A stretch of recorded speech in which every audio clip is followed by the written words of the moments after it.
வணக்கம், காஞ்சிகேத்தன் பேசுகிறேன். இப்போ நான் வந்து ஆவடி பார்க்கில் இருக்குங்க. அங்கே சிலம்பம் நடக்குது. அதுக்காக வந்து பேரன் இருக்கான்ல, அதுக்காக தான் வந்திருக்கேன். இப்போ இது பின்னாடி இந்த போட், இந்த தண்ணியில் இந்த போட்லாம் போகும்ல, இங்கே தான் அது. ஒரு சின்ன வீடியோ போடுவோமே அப்படின்னு. ஒரு ஊரில் ஒரு பெரிய பணக்காரன் அப்புறம் பண்ணையார் வச்சுக்கலாமா, அவர் என்ன பண்ணுறாரு, திடீர்னு அவர் காது வலி தூங்குறாரு. தூங்கி இருந்தோன்னே காது வலி, அவர் மனசில் ஏதோ காதுக்குள்ளே ஏதோ போயிடுச்சு, பூச்சி போயிடுச்சுன்னு ஒரு வைத்தியர்லாம் வர வைக்கிறாரு. தெரிஞ்சவங்களாம் வராங்க, டாக்டர்ஸு அது இது எல்லாம் வந்துட்டு காதில் எண்ணெய் விட்றேன் அப்படின்ற ஒன்றுமே அவருக்கு புரியல. இருந்தாலும் அவர் அந்த வலியில் ரொம்ப துடிக்கிறார். அப்படி இருக்கும்போது துடிக்கிறாரு. இந்த டைமில் என்ன பண்ணுறாங்க, ஒரு அறிக்கை கொடுக்குறாங்க. அவர் காது வலி இல்லாமல் பண்ணுறவங்களுக்கு இத்தனை பொற்காசு, இவ்வளோ பணம் தரோம் அப்படின்னு சொல்கிறாங்க. உடனே எங்கெங்கேருந்து ஆளுங்க வராங்க, வைத்தியர் வராங்க, வெளியூர்லேருந்து சாமியார் வராங்க, ஜோசியார் வராங்க, எல்லாம் வராங்க. வந்து செக் பண்ணுறாங்க. இருந்தாலும் அவர் காது வலி உதவி குறையுதுன்றது.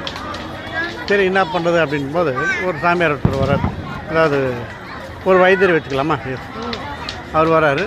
நான் மூலிகை வைத்தியர், இந்த இலை எனக்கு வேணும் அப்படின்ட்டு இல்லாத இலையை ஒன்று சொல்கிறார்.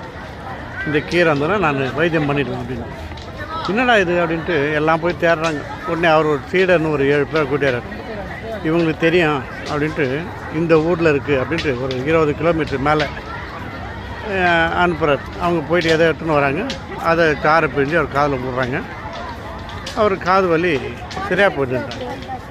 சரியாக போயிட்டுன்னு இத்தனை மாதம், கிட்டத்தட்ட ஒரு 2 மாதம் நான் அவஸ்தைப்பட்டது, இப்போது எனக்கு சரியாயிடுச்சு அப்படின்ட்டு எல்லாருக்கும் சந்தோஷம். பரவாயில்லைன்ட்டு உனக்கு என்ன ஒன்று கேளுன்ட்டு அவருக்கு ஏதோ பொற்காசு அது இதெல்லாம் தராங்க, எல்லாம் வாங்கிக்கிறாரு, பணம்லாம் வாங்கிக்கிறாரு. ஜாலியாக போகிறாங்க. போகும்போது அந்த சீடனில் கேட்குறான், இன்னும் இது ஒன்றுமே இல்லையா, காது வலின்னு அவர் சொன்னார், நீங்களும் ஏதோ இங்கே நம்ம லோக்கலில் கிடைக்கிற தோட்டத்தில் இருந்து இலையை எடுத்து அதை கசக்கி அவர் பிழிஞ்சு போட்டிக்கணும். நான் லோக்கலில் இருக்கிற எல்லாம் உனக்கு எனக்கு தான்டா தெரியும், அது வந்து வெளியூர்னு சொன்னது சும்மா அப்போ தான் நம்புவார். ஏன்னா அவர் பழைய ஆள். அவர் வந்து அவர் என்ன மனசில் மைண்டில் வச்சாரோ அதே தான் அவருக்கு இதாகும். அவருக்கு எக்ஸ்ரே ஸ்கேன்லாம் எடுத்து பார்த்தாங்க, எதுவும் இல்லைன்னு தெரியும். இன்னும் நம்பிக்கை இல்லை.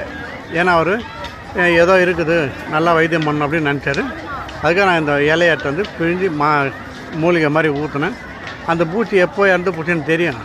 அதனால் நான் இறந்து போன பழைய பூச்சி வந்து இதான் அவங்க காதில் இருந்து காமிச்சேன். அதை 2 நாள் தண்ணியில் போட்டு வச்சு எட்டாந்து காமிச்சேன். அதை நம்பிட்டார் அவர். சூப்பராக இருந்துட்டாங்க.